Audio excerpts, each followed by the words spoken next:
Un saludo cordial y afectuoso para toda la audiencia y para el Ministerio Verdad Adventista. Agradecemos a Dios por el estudio de las lecciones de la Escuela Sabática en este tercer trimestre, Éxodo, viaje a la tierra prometida, y por iniciar el estudio de la lección número 8, programado para el sábado 23 de agosto, el pacto en el Sinaí. Ustedes vieron lo que hice a los egipcios y cómo los tomé sobre alas de águila y los he atraído a mí. Ahora pues, si en verdad escuchan mi voz y guardan mi pacto, ustedes serán mi especial tesoro en todos los pueblos, porque mía es toda la tierra, y ustedes serán mi reino de sacerdotes y gente santa. Éxodo 19, versículos 4 al 6. Iniciamos considerando cómo Dios se dirigió a Israel usando la metáfora, una ilustración del águila extendiendo sus alas, protegiendo e instruyendo a sus polluelos, enseñándoles a volar. Con estas palabras Dios les revela su poder y propósitos, les recuerda sus hechos redentores al liberarlos de la esclavitud de Egipto, les infunde confianza en Él. Ahora son su pueblo especial entre todas las demás naciones, el pueblo de su pacto, y establece con ellos una relación especial como su Dios y la de ellos como su pueblo.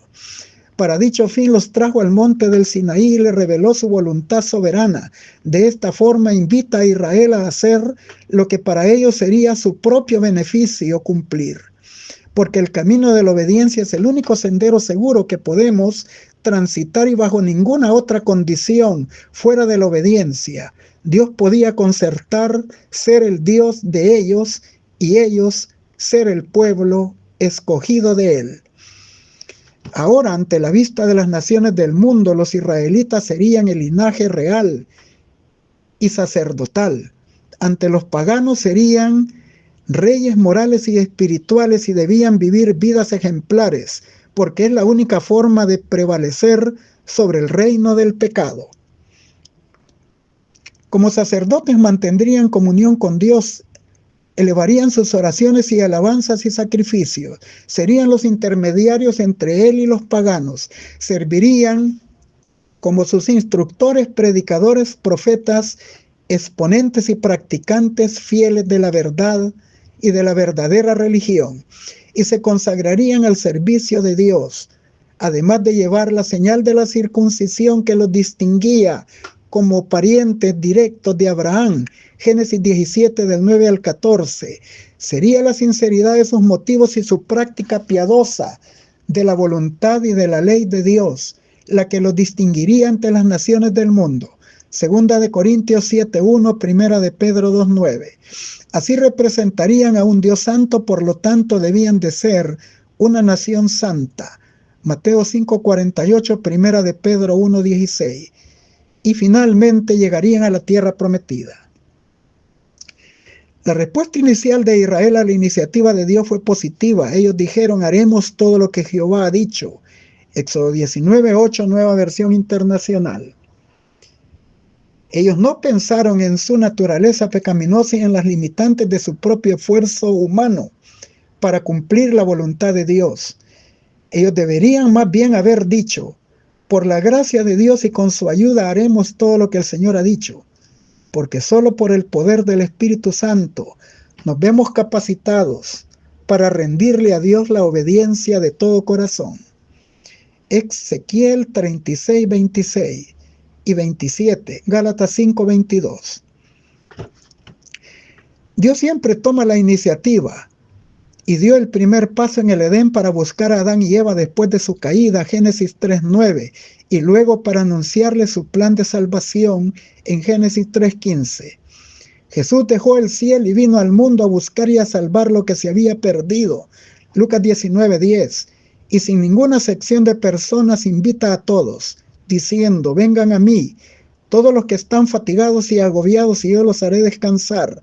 Lleven mi yugo sobre ustedes y aprendan de mí, que soy manso y humilde de corazón, y hallarán descanso para su alma. Mateo 11:28-29. Sin embargo, ante todas estas ventajas y privilegios, es la respuesta de Israel, así como la de cada ser humano individualmente, la que determinaría su eterna salvación.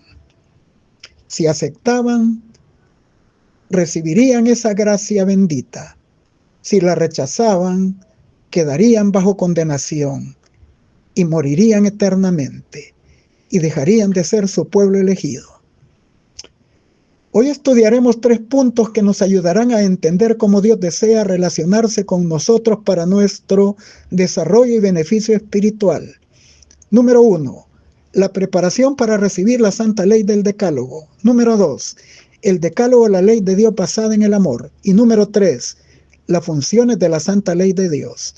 Finalizando, como es nuestra costumbre, con las aplicaciones pertinentes. Comenzamos con la preparación para recibir la santa ley del Decálogo. En Éxodo 19 del 1 al 8 se narra que después de 2 meses de viaje, los israelitas llegaron al monte del Sinaí y permanecieron allí casi 1 año. Esto lo podemos ver comparando Éxodo 19:1 con números 10, 11 y 12. En ese lapso de tiempo recibieron de Dios muchas leyes.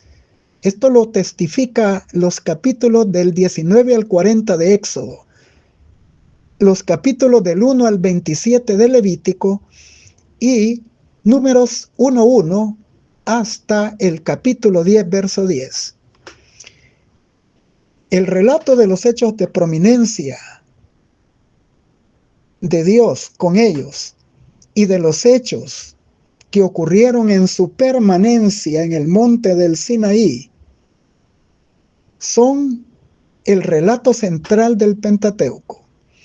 Ahí recibieron de Dios la instrucción y se establecieron las bases para convertirlos a ellos como su pueblo elegido, como la única nación que no estaría sumida en el paganismo y en la idolatría.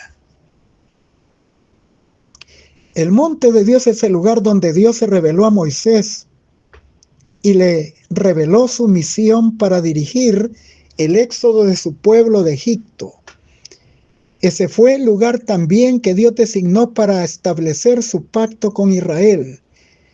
Ese lugar fue llamado Horeb o Sinaí. Esto lo verificamos en Éxodo 19:11 y en Deuteronomio 4:10 respectivamente. Dios tomó la iniciativa al establecer su pacto con Israel. Ellos serían para Dios su tesoro especial, un reino de sacerdotes, un pueblo santo, si en obediencia se mantenían en estrecha relación con Él. El pacto es la forma legal de su relación entre Dios y su pueblo, y la fórmula general del pacto es: los haré mi pueblo y seré su Dios. Éxodo 6:7, Levítico 26:12, Jeremías 24:7 y 31:33, Hebreos 8:10 y Apocalipsis 21:3. Moisés presenta la ley de Dios de 2 maneras. En Deuteronomio 5:22 leemos: estas palabras habló Jehová en el monte del Sinaí, de en medio del fuego de la nube de la oscuridad a gran voz, y no añadió más. Aquí Moisés presenta definidamente y específicamente a los 10 mandamientos como la ley de Dios. No añadió más. Pudo hacerlo, pero no lo hizo. Y luego los presenta como su pacto en Deuteronomio 4:13. Y él os anunció su pacto, el cual os mandó poner por obra los 10 mandamientos y los escribió en 2 tablas de piedra. El Decálogo establece el estilo de vida que Dios desea para la felicidad y bienestar de los hijos de su pacto. El propósito de su relación de pacto era y sigue siendo guiar al creyente mediante la gracia transformadora de Dios a estar en armonía con su voluntad y a revelar en sus vidas su carácter. La promesa condicional que se encuentra en Éxodo 19:5 es: y que ellos eran fieles al pacto, serían entonces su especial tesoro en medio de los pueblos. Esta promesa es tan amplia que alcanza en el tiempo del fin al remanente del pueblo de Dios. Apocalipsis 12:17, Apocalipsis 14:12. Este es nuestro desafío presente hasta el cierre del tiempo de la gracia. si por los méritos de Cristo seguimos siendo fieles y obedientes a los mandamientos de Dios. Leemos en Éxodo 19 del 9 al 25 las instrucciones precisas para la preparación física y espiritual y presenciar Israel la promulgación del Decálogo en el monte del Sinaí. Se les ordenó que durante los 3 días previos a la revelación divina lavaran sus ropas y se abstuvieran de relaciones íntimas y sexuales para mantenerse limpios. No podían traspasar los límites del monte sin peligro de muerte, pero debían santificarse para aproximarse a la presencia de Dios, el soberano y santo. Debían apartarse del pecado y reverentemente expresar su disposición a obedecer su voluntad y sus mandamientos, porque es lo que requiere la santa ley de Dios. Dios hizo una manifestación gloriosa en su promulgación del Decálogo para crear una impresión profunda acerca de su santidad y de la importancia de su ley. Era necesario que Israel apreciara el carácter sagrado del Decálogo y de la relación de su pacto con Dios. El pueblo estaba en el campamento cuando Dios descendió con sonido de truenos y relámpagos, y en espesa nube cubrió el monte. Éxodo 19:16. El Decálogo constituye el corazón de la revelación de Dios y de la ética bíblica. Es la carta magna de la enseñanza bíblica, el resumen y el modelo de todos los principios eternos y universales y de las normas divinas para la humanidad. Fue pronunciado por la voz de Dios mismo. Éxodo 19, 21, Deuteronomio 5, 4, 5 y 24. Y fue escrito por el dedo mismo de Dios. Éxodo 24, 12, 31, 18 y Deuteronomio 5, 22. Se registran 2 ocasiones en las que Dios entregó a Moisés el Decálogo como regalo especial. Éxodo 32, 19 y 34, 1 y Deuteronomio 10, 1, 2. En Éxodo el Decálogo es llamado tablas del testimonio, hebreos Jedut, Éxodo 31, 18. Y también las palabras del pacto, hebreos Divrei Haberit, Éxodo 34, 28. Y en Deuteronomio 9, 9 y 11 y 15 se le llama las tablas del pacto. En ninguno de estos libros Moisés llamó al Decálogo mandamientos, hebreo misbot, sino que en 3 ocasiones lo llamó como las 10 palabras, Aseret Hadevarim, que viene del hebreo davar, que significa palabra, sentencia, asunto, discurso, historia, promesa, pronunciamiento. Éxodo 34, 28, Deuteronomio 4, 13, 10, 4.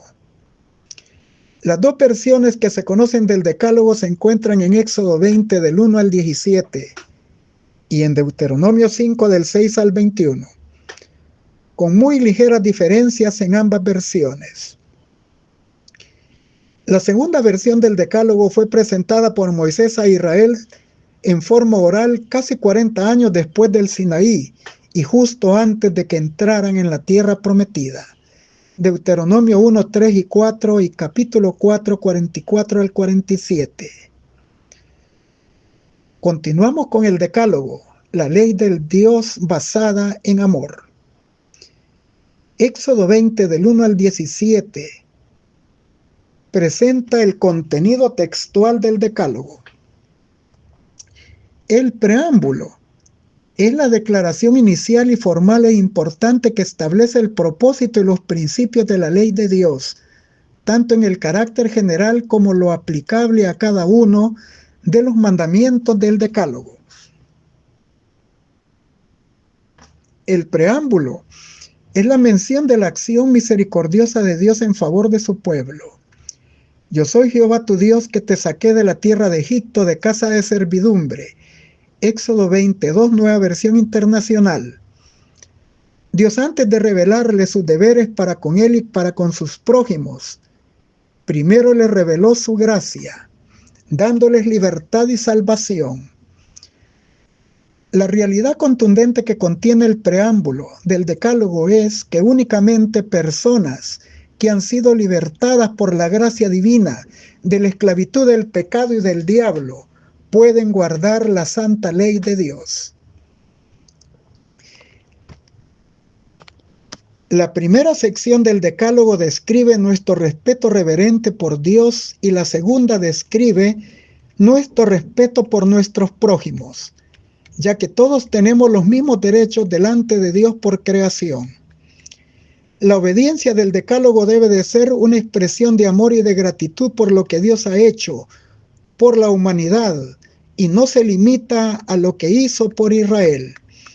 Pablo, refiriéndose a los mandamientos de la segunda tabla del Decálogo, lo resume en una sola sentencia: amarás a tu prójimo como a ti mismo. Romanos 13 del 8 al 10, Levítico 19, 18. Pero los mandamientos de la primera tabla de la ley expresan la forma de amar a Dios, al Dios de amor. Deuteronomio 6:5, Primera de Juan 4:8. En los 4 primeros mandamientos del Decálogo está lo que significa amar a Dios por encima de todo y dándole adoración exclusiva, un amor vertical. Y en los 6 restantes de la segunda tabla, lo que significa amar y respetar a los demás seres humanos, amor horizontal. Así que el cumplimiento de la ley, como dijo Pablo, es el amor. Romanos 13:10. El primer mandamiento enseña que debemos darle a Dios el primer y más elevado lugar en nuestras vidas y debemos amarlo, honrarlo y adorarlo exclusivamente. Debemos mantener con Dios una relación personal, única y exclusiva, ya que Él no comparte su gloria con nadie. El segundo mandamiento nos enseña que para adorar a Dios no tenemos que usar ninguna expresión proveniente de la imaginación humana, ni sustituirlo por un ídolo de cualquier índole, sea físico, simbólico o espiritual. Debemos de respetarle y darle nuestros afectos más puros. El tercer mandamiento nos enseña a reverenciar su nombre, su reputación y su carácter de amor, y no debemos pronunciarlo con usos viles ni denigrantes. El cuarto mandamiento nos pide respetar su día de descanso, considerándolo como un tiempo sagrado para adorar a Dios y para la comunión con Él, y para hacer lo que a Él le agrade en el servicio de la humanidad sufriente. El día establecido por Dios es el 7º día de la semana, el sábado, instituido por Dios mismo para dicho fin desde el inicio de la creación. El quinto mandamiento nos pide respetar a los padres, quienes constituyen nuestra primera relación de la vida y con quienes formamos la familia. Y es el primer mandamiento con promesa. El sexto mandamiento nos enseña que la vida proviene de Dios y debemos de respetar la santidad de la vida ya nacida o en proceso de nacimiento. El séptimo mandamiento nos pide respetar la pureza e integridad moral del matrimonio y de la familia.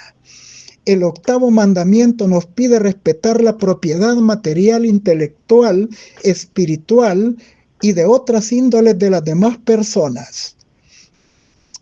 El noveno mandamiento nos enseña a respetar la reputación de las demás personas en su vida cotidiana y en las demás relaciones interpersonales, y nos advierte contra todo tipo de calumnia.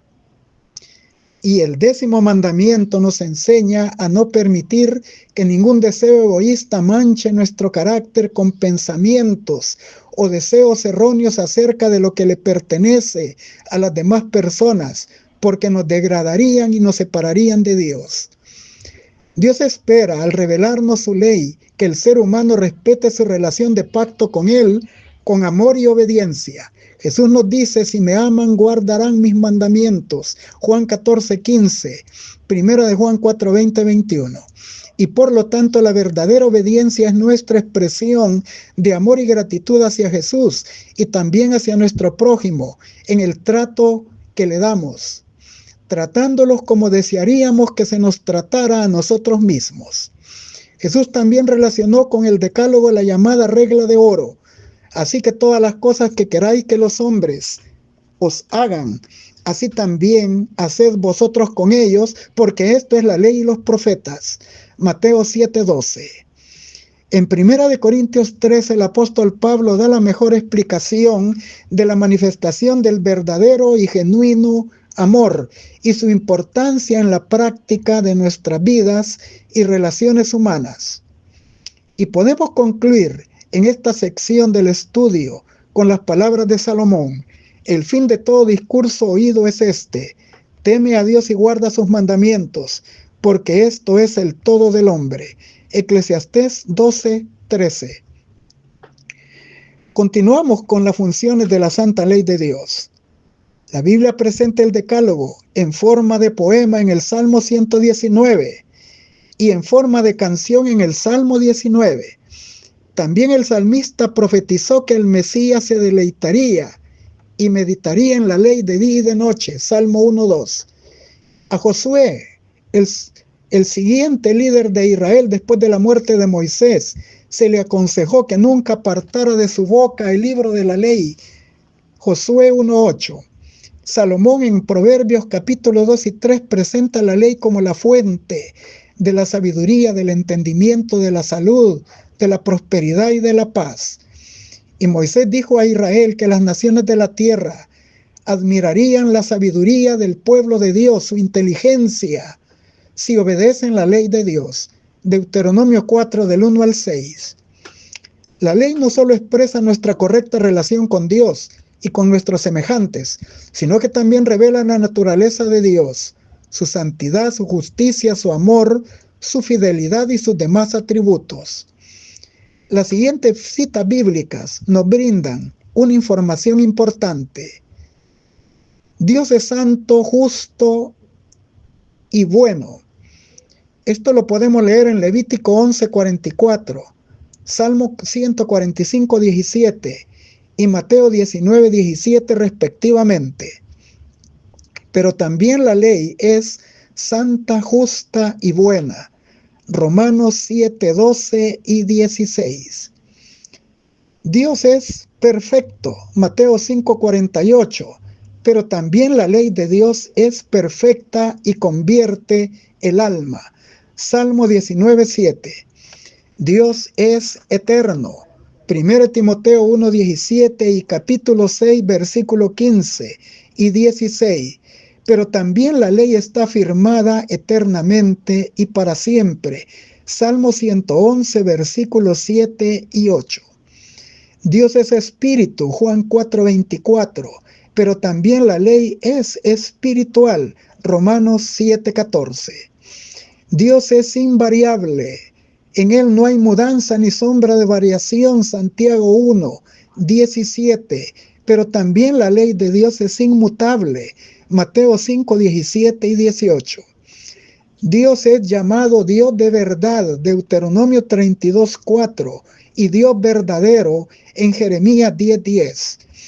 Pero también la ley de Dios es la verdad. Salmo 119, 142. Dios es amor. Primera de Juan 4:8. Pero también la ley de Dios del Decálogo está basada en el amor. Mateo 22 del 37 al 40. Debemos de conocer las importantes funciones de la ley de Dios a fin de evitar darle un uso inapropiado. La Biblia señala el peligro del legalismo, es decir, de obtener la salvación por medio de las obras de la ley, porque la salvación es un don que viene de Dios. Efesios 2:8. Solo Jesús puede salvar. En Hechos 4:11 y 12 dice: y en ningún otro hay salvación. No hay otro nombre bajo el cielo dado a los hombres en que podamos ser salvos. Solo Jesucristo. Dios no le asignó a la ley del Decálogo ser un medio de salvación. La ley señala el conocimiento del pecado y lo condena a pena de la muerte eterna. pero no puede quitar el pecado. Solo Jesús es la dádiva que puede evitar que el salario del pecado, que es la muerte eterna, cobre su factura en nosotros. Romanos 6:23. Ahora, consideraremos las legítimas funciones de la ley. La ley es el espejo del alma. Santiago 1 del 22 al 25 la compara como un hombre que se ve ante un espejo y considera en él su apariencia personal. Y luego dice que el que mira atentamente en la ley de Dios y persevera en ella, no siendo oidor olvidadizo, ni sino un hacedor de la obra, el tal será bendecido y bienaventurado en lo que hace. Así que la ley revela la mancha del pecado, pero no puede quitarla. Jeremías 2:22. Solo la sangre de Cristo nos limpia de todo pecado. Primera de Juan 1:7, y podemos leer también Isaías 1:18. La promesa de Dios de perdonar. La ley revela el conocimiento del pecado, es la norma de juicio, y su función es condenar. Romanos 3:20, Romanos 7:7, Santiago 2:12, Santiago 2:10 y 11, Romanos 3:19. Por lo tanto, la ley de Dios no puede concedernos justificación, Romanos 3:20. La justificación también se recibe únicamente por la fe en Jesucristo, Romanos 5:1, Romanos 3:24 y 25. La ley aviva la conciencia de la culpa y despierta la necesidad de ser salvados en Jesucristo, quien perdona nuestros pecados y transforma nuestras vidas. Gálatas 3:24, Segunda de Corintios 5:17, Primera de Juan 1 del 7 al 9. El intentar la salvación y la justificación por nuestros esfuerzos propios mediante la observancia de la ley sería algo imposible y sería como explica Santiago en su metáfora del capítulo 1 del verso 22 al 25, como el hombre que se mira ante un espejo y descubre las manchas del pecado, toma un detergente líquido y limpia el espejo y luego se vuelve a mirar con la esperanza de que las manchas desaparezcan de su rostro y descubre que siempre están allí, porque el espejo no fue diseñado para quitar las manchas de su rostro. Ante el fracaso de eso, de darle un uso indebido a la ley de Dios, algunos cristianos toman la posición peligrosa de afirmar que la ley de Dios ya no está vigente, de que fue abolida por Cristo y que no tenemos que obedecerla. Esto equivale a que el hombre que ve la mancha en su rostro en el espejo, destruye el espejo con una piedra y busca otro, y sigue viendo la misma mancha y decide ya no usarlo. Pero eso no solucionó su problema en realidad. Algunos cristianos interpretan erradamente Romanos 10:4, porque el fin de la ley es Cristo para justicia a todo aquel que cree. Ellos afirman que Jesús le puso fin a la ley en la cruz, o que la ley caducó en la cruz con la muerte de Cristo. Si ellos consideraran Juan 19:30, verían que ahí se ocupa otra palabra diferente a la que Pablo usa en Romanos 10:4. Juan usa la palabra teleó, palabra griega que significa fin, caducado, acabado, finalización. Y el texto mencionado son las últimas palabras que Cristo pronunció en la cruz: consumado es. Pero en Romanos 10:4, Pablo usa el griego telos, que tiene que ver con fines y con metas, no con tiempo y caducidad de algo.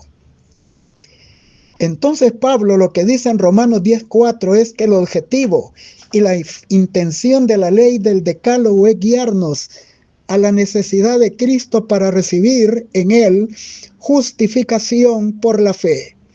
Si Pablo estuviera diciendo lo que erradamente muchos interpretan de sus palabras, él estaría contradiciendo las mismas enseñanzas de Cristo, quien dijo en Mateo 5:17, no penséis que he venido a abrogar la ley o los profetas, no he venido a abrogar sino a cumplir.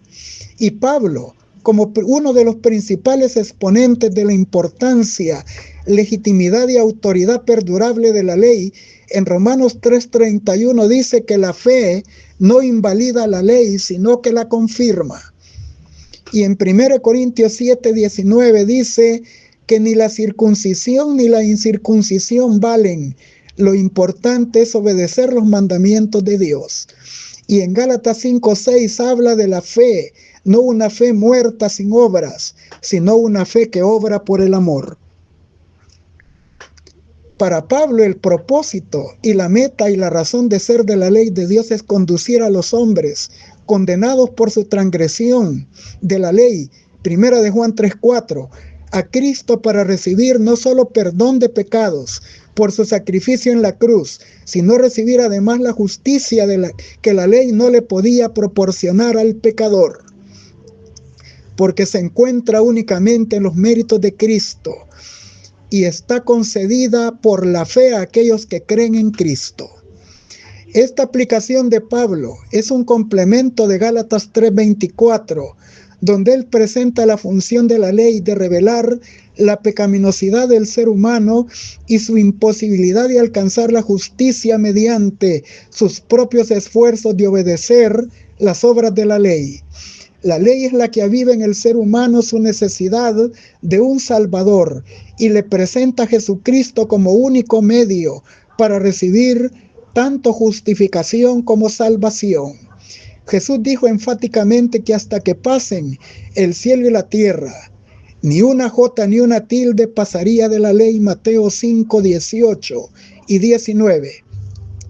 La ley es eterna como Dios mismo es eterno, y por esta importante razón necesitamos el Evangelio, que presenta la justicia de Dios que se recibe por la fe en los méritos de la vida santa y obediente, en completa y perfecta lealtad a las demandas de la ley de Dios, y que fue quebrantada por el pecador.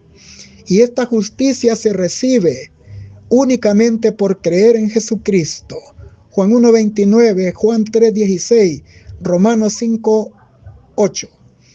Moisés llamó al quinto libro del Pentateuco Deuteronomio, un nombre que proviene del hebreo Devarim, y trata de la segunda entrega de la ley 40 años después de su primera promulgación original en el monte del Sinaí, según Éxodo 20. El hebreo Devarim es el plural de Dabar, y Moisés lo usa para describir los 10 mandamientos en Éxodo 34:28, en Deuteronomio 4:13 y 10:4. Devarim significa palabras, nunca se traduce mandamientos. El hebreo mandamientos es mitzvot. Describe la comunicación de Dios con la humanidad, enfatizando el poder y la autoridad de las palabras dichas por Dios. Y también pueden referirse en alguna medida a promesas de Dios, ya que la poderosa y efectiva palabra de Dios se cumple.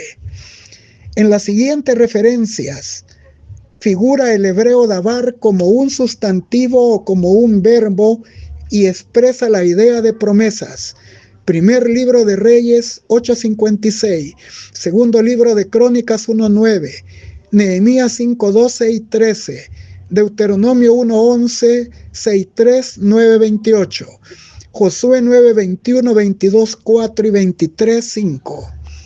Pero debemos de cuidarnos de no cometer el error de reducir el decálogo a una especie de contrato a cambio de obediencia, enfatizando solo que es promesas. Al contrario, los 10 mandamientos son la ley de Dios y son la expresión del carácter divino, son el fundamento de su gobierno soberano y es nuestro deber obedecerlos. Entonces, ¿en qué sentido podemos ver a los 10 mandamientos como promesas de Dios? Y respondemos que únicamente pueden ser considerados como promesas divinas porque establecen el camino hacia la bendición y hacia la vida plena para quienes los obedecen, porque conducen al ser humano a una existencia más satisfactoria y a una comunión especial con su Creador y Redentor. Finalizamos con las aplicaciones pertinentes. En sus enseñanzas, Cristo mostró cuán abarcantes son los principios de la ley que pronunció desde el Sinaí. Hizo una aplicación viviente de aquella ley, cuyos principios permanecen para siempre como la gran norma de justicia, la norma por la cual serán juzgados todos en aquel gran día cuando el juez se siente y los libros sean abiertos.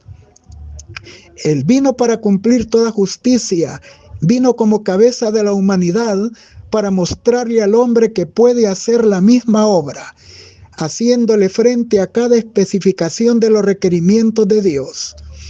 Mediante la medida de su gracia, proporcionada al ser humano, nadie debe de perder el cielo.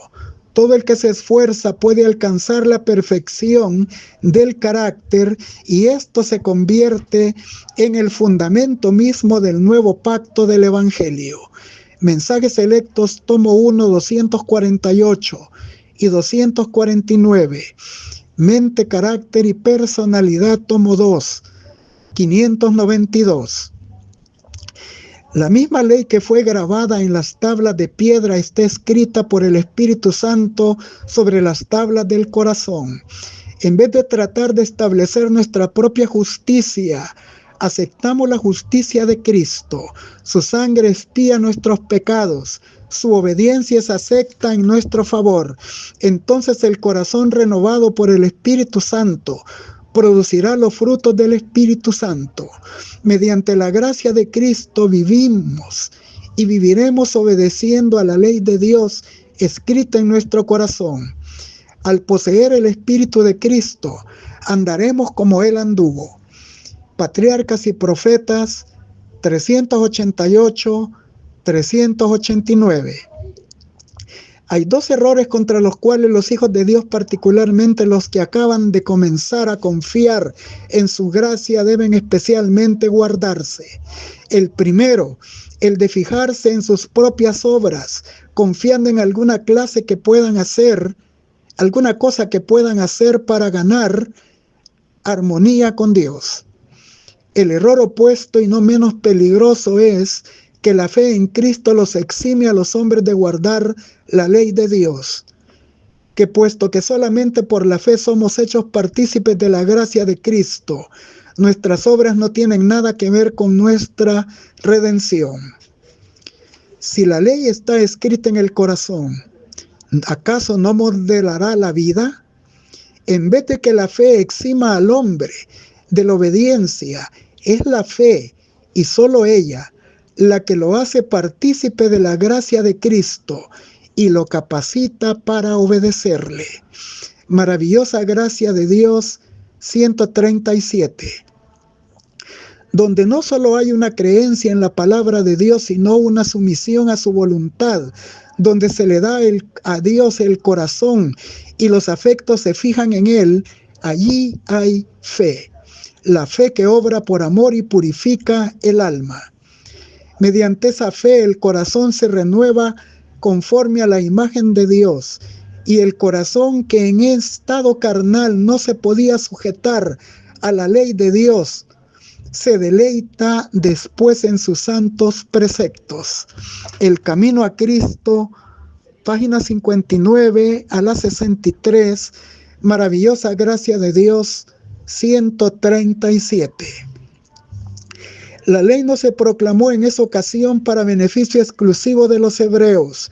Dios los honró haciéndole guardianes y custodios de su ley, pero habían de tenerla como un santo legado para todo el mundo. Los preceptos del Decálogo se adaptan a toda la humanidad y se dieron para la instrucción y el gobierno de todos. Son 10 preceptos breves, abarcantes y autorizados que incluyen los deberes del hombre hacia Dios y hacia sus semejantes. Y todos son basados en el gran principio fundamental del amor. En los 10 mandamientos estos principios se expresan en detalle y se presentan en forma apacible, aplicable a la condición y circunstancias del hombre. Patriarcas y Profetas 312.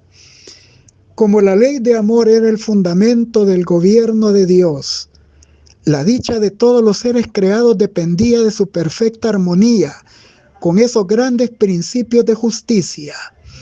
Dios quiere que todas sus criaturas le rindan un servicio de amor y un homenaje que proviene de la apreciación inteligente de su carácter.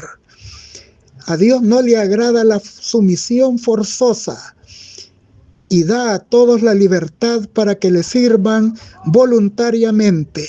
El conflicto inminente, página 6. No penséis que he venido para abrogar la ley o los profetas. No he venido para abrogar, sino a cumplir. Si la ley de Dios hubiese podido cambiarse o abrogarse, Cristo no habría necesitado sufrir las consecuencias de nuestra transgresión de la ley.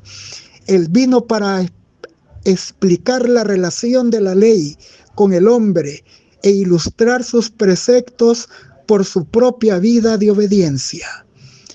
Dios nos ha dado sus santos preceptos porque nos ama, para escudarnos de los resultados de la transgresión. Nos revela los principios de justicia. La ley es una expresión de su pensamiento. Cuando se recibe en Cristo, llega a ser el pensamiento nuestro. Nos eleva por encima del poder de los deseos y tendencias naturales, por encima de las tentaciones que inducen a pecar. La ley fue dada para convencernos de pecado y revelar la necesidad de un Salvador. Haría esto al ser aplicados sus principios en el corazón por el poder del Espíritu Santo y al tocar el corazón por medio del Espíritu de Dios. Al revelarnos la luz de Cristo, al revelarnos la necesidad de que los hombres tienen de su sangre purificadora y de su justicia justificadora, la ley sigue siendo un agente para atraernos a Cristo, a fin de que seamos justificados por la fe. El sistema típico que prefiguraba a Cristo como Cordero de Dios es el que sería abolido cuando Él muriera en la cruz. Pero los santos preceptos del Decálogo siguen siendo tan inmutables como el trono de Dios. Deseado de todas las gentes, 273 a la 275. Jesús vino a manifestar el carácter de Dios viviendo dirigido por la ley de Jehová. En cada lección que dio a sus discípulos y a la gente, procuró definir claramente sus principios. Por su obediencia personal a la ley, dio un santo significado a los deberes comunes de la vida. Él vivió como un hombre entre los hombres, vivió entre la gente, compartió su pobreza y preocupaciones, dignificó la vida de todos en sus detalles, manteniendo delante de los hombres la gloria de Dios y subordinando todas las cosas a la voluntad de su Padre Celestial. Su vida se caracterizó por su amor supremo a Dios y su amor ferviente a sus semejantes, a fin de conocerle. 287. Los 10 mandamientos son 10 promesas. Manuscrito 41 de 1896. Comentario bíblico Adventista, tomo 1, 1119. Cuando la voluntad del hombre coopera con la voluntad de Dios, llega a ser omnipotente. Cualquier cosa que deba hacer por orden suya puede llevarse a cabo con su fuerza. Todos sus mandamientos son habilitaciones. Dios nos cuida. 338. Todo cuando podamos hacer por nosotros mismos está manchado de pecado. Pero el Hijo de Dios apareció para quitar nuestros pecados y no hay pecado en él. Se define el pecado como la transgresión de la ley, pero Cristo fue obediente en todo requerimiento de la ley. Él dijo de sí mismo: me complazco en hacer tu voluntad, oh Dios mío, y tu ley está escrita en medio de mi corazón.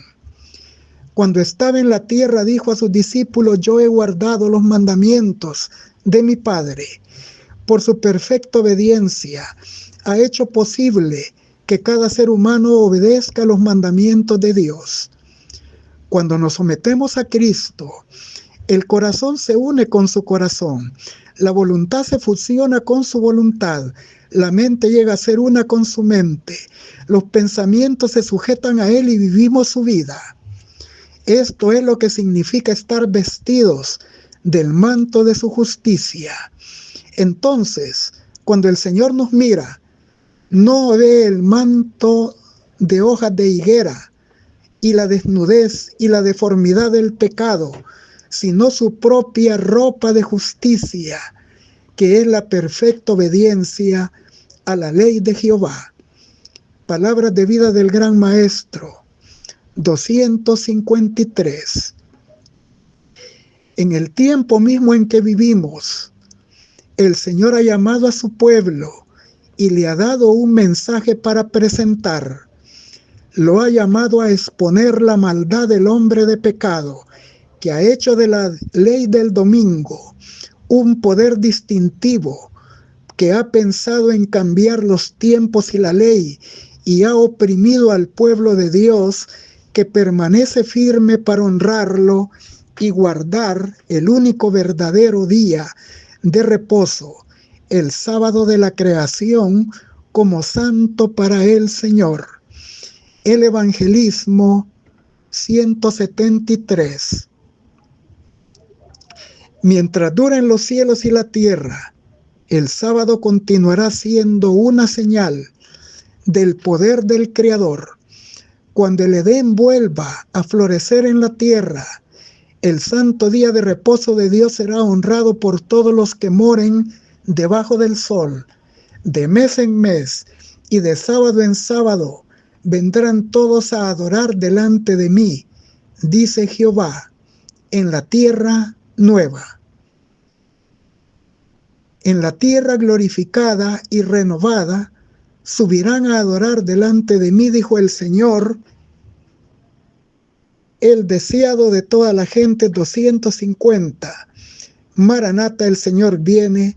383. Les deseo un feliz sábado, que sea un sábado glorioso, lleno de alegría, en que podamos mostrar nuestra obediencia al Señor y hacer en Él únicamente aquellas cosas que a Él le agradan, y servir a la humanidad que no conoce el plan de la salvación, presentándoles a Cristo como su único y suficiente Redentor, y aprovechar ese día para glorificar, alabar y bendecir el nombre de nuestro Señor y Salvador Jesucristo.